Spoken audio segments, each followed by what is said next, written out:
जादुई बच्चा और शेर की कहानी। एक वक्त की बात है कि एक गांव में विशाल नाम का एक किसान रहता था।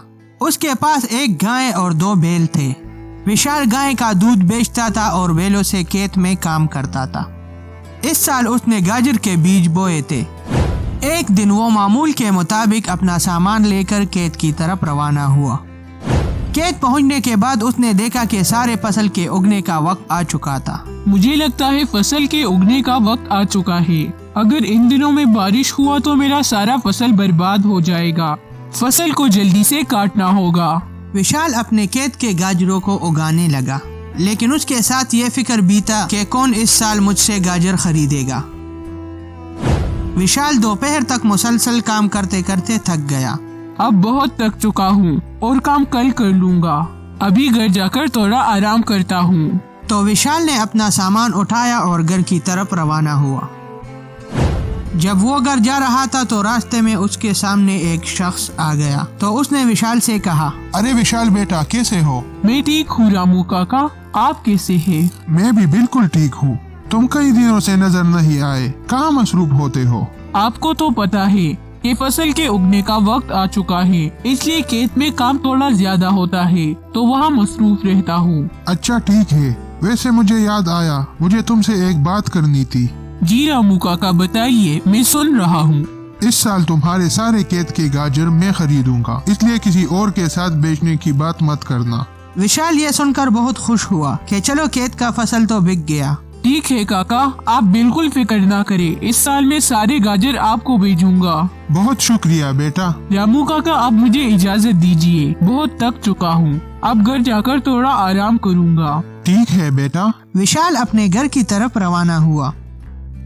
वो अपने फसल के बिकने की वजह से बहुत खुश था, लेकिन अभी घर पर एक और खुशखबरी उसका इंतजार कर रही थी। घर पहुंचने के बाद उसने देखा कि उसका एक बहुत प्यारा बेटा हुआ है। विशाल अपने बेटे को देखकर बहुत खुश हुआ, तो उसने उसे गोद में उठाया। वो बच्चा दूसरे बच्चों से बहुत सेहतमंद था। विशाल ने उसका नाम ऋषि रख दिया। विशाल और उसकी बीवी कमला अपने बच्चे से बहुत प्यार करते थे। वक्त गुजरने के साथ साथ वो बच्चा बड़ा होता गया। जब वो थोड़ा बड़ा हो गया तो विशाल और कमला को पता चला कि हमारा बच्चा बात नहीं कर सकता, वो गूंगा है। लेकिन उन्हें इस बात से कोई फर्क नहीं पड़ता था। इसके साथ साथ उस बच्चे में एक खूबी भी थी, और वो ये थी कि वो परिंदों और जानवरों को समझता था कि ये क्या कह रहे हैं, और उनसे आंखों में बात करता था। ऋषि जानवरों को जो भी बात कहता था तो वो जानवर उसकी बात मान लेते थे। दूसरी तरफ उस गांव में एक सेठ भी रहता था, जिसने एक चीता पाल रखा था। एक दिन वो सेठ विशाल के पास आया। अरे सेठ साहब, आपको यहाँ पर कैसे आना हुआ? सब कुछ ठीक तो है ना? अरे विशाल भाई, मुझे आपकी मदद चाहिए। बताइए सेठ साहब, मैं आपकी कैसे मदद कर सकता हूँ? तुम तो जानते हो कि मैंने एक चीता पाला हुआ है और मैं उससे कितना प्यार करता हूँ। अब वो कुछ दिनों से खाना भी नहीं खा रहा, और जो भी उसके पास जाता है तो वो उस पर हमला कर देता है। अभी मैंने उसे पिंजरे में बंद करके रखा है। अच्छा, तो मैं इसमें आपकी क्या मदद कर सकता हूँ? मैं चाहता हूँ कि ऋषि उससे कुछ बात करे। हो सकता है कि ऋषि की बात वो मान ले। आपकी बात तो सही है, लेकिन सेठ साहब, मैं ऐसा नहीं कर सकता। इसमें बहुत खतरा है। अगर उसने मेरे बेटे पर हमला कर दिया तो? अरे कुछ नहीं करेगा। तुम जानते हो कि कोई भी जानवर ऋषि को नुकसान नहीं पहुंचा सकता, तो वो कैसे पहुंचाएगा? जो भी हो सेठ साहब, मैं माफी चाहता हूँ। इसमें बहुत खतरा है, मैं ऐसा नहीं कर सकता। सेठ के बार बार कहने के बाद आखिरकार विशाल मान गया। ठीक है सेठ साहब, कल मैं ऋषि को अपने साथ ले आऊंगा, आप फिक्र ना करें। ठीक है विशाल भाई, आपका बहुत शुक्रिया। उसके बाद सेठ वहाँ से चला गया। अगले दिन विशाल ऋषि को लेकर सेठ के घर की तरफ रवाना हुआ। जब वो वहाँ पहुँचे तो सेठ उनका इंतजार कर रहा था। अरे विशाल, तुम लोग आ गए? मैं आपका ही इंतजार कर रहा था। चलो मैं आपको चीते के पास ले जाता हूँ। ठीक है सेठ साहब, चलो चलते हैं। तो वो सेठ के घर की तरफ रवाना हुए। जब वो वहाँ पहुँच गए तो उन्होंने देखा कि सेठ ने वो चीता एक बड़े पिंजरे में बंद करके रखा था। शेर ने जैसे ही ऋषि को देखा तो वो बहुत शांत हो गया। कुछ देर वो एक दूसरे को देखते रहे। उसके बाद चीते ने खाना खाना शुरू कर दिया।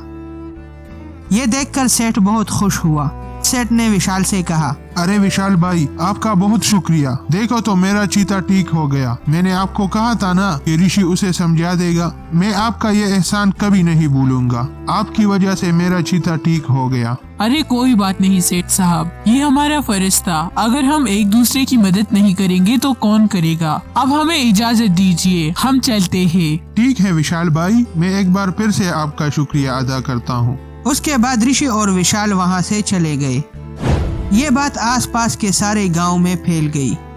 एक दिन गांव में कुछ सिपाही आ गए और विशाल से कहा, अरे भाई विशाल, तुम हो क्या? जी मैं ही विशाल हूँ, बताइए आपको मुझसे क्या काम है। हमें दूसरे गांव से राजा साहब ने भेजा है। राजा साहब का हुक्म है कि तुम्हें और तुम्हारे बेटे को फौरन दरबार में पेश किया जाए।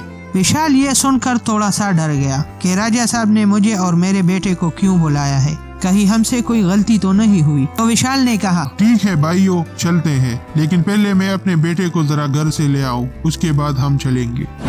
विशाल अपने घर आ गया और ऋषि को अपने साथ ले गया और सिपाहियों के साथ दूसरे गांव रवाना हुआ।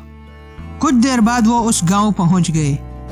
उन्हें बादशाह के सामने पेश कर दिया। तो राजा साहब ने विशाल से कहा, उम्मीद करता हूँ कि आपको यहाँ आने में कोई तकलीफ नहीं हुआ होगा। जी बिल्कुल बादशाह हुजूर, आपको मुझसे क्या काम था कि आपने हमें बुला लिया। डरो नहीं मेरे भाई, मुझे आपकी मदद चाहिए। कैसी मदद बादशाह हुजूर? हमारा गांव बिल्कुल जंगल के दरमियान में है। यहाँ अक्सर जंगल के जानवर आते रहते हैं, लेकिन गांव वाले उसे यहाँ से वापस भेज देते हैं। अभी कुछ दिनों से एक जंगली शेर हमारे गांव पर हमला कर रहा है और लोगों को नुकसान पहुँचाता है। अच्छा, लेकिन मैं इसमें आपकी क्या मदद कर सकता हूँ? मैं चाहता हूँ कि आपका बेटा ऋषि उस शेर को समझाए कि इस गांव में दोबारा न आए और गांव वालों को नुकसान न पहुँचाए। ठीक है बादशाह हुजूर, मुझसे जितना भी होगा मैं आपकी मदद करूँगा।